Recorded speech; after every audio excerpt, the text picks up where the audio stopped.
electronic voting machine চমুকৈ EVM tampering কৰিব পাৰি নে নোৱাৰি ভাৰতৰ ইভিএম টেম্পাৰিং সম্ভৱ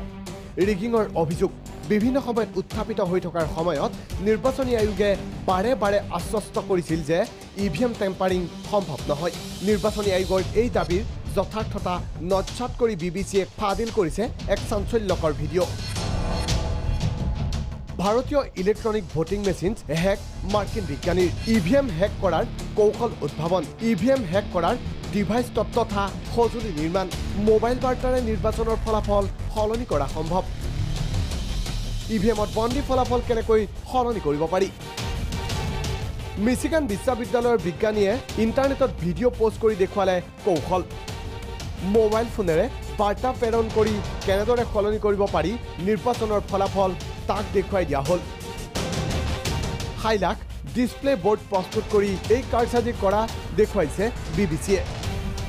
এই ডিসপ্লে বোৰ্ডখনে মুঠ ভোটাৰৰ সংখ্যা স্মৰণ কৰি ৰাখি পিছত নকল ডিসপ্লে বোৰ্ড এইদৰে স্থাপন কৰা হয় অকল ইমানেই নহয় মেচিনত সূক্ষ্ম মাইক্ৰ'প্ৰচেছৰ সংস্থাপন কৰি ভোটৰ সংখ্যাৰ তাৰতম্য ঘটাব পাৰি তাকে দেখুৱালে মাৰ্কিন বিজ্ঞানীয়ে ইভিএম টেম্পাৰিঙৰ এই ভিডিঅ' ভাইৰেল হোৱাৰ পিছত দেশৰ ৰাজনীতিত তোলপাৰ লাগিছে ভাৰতৰ ইভিএম টেম্পাৰিঙৰ এই যথাৰ্থতাত প্ৰশ্ন উত্থাপিত হৈছে নেশ্যনেল ডেস্ক প্ৰাগ নিউজ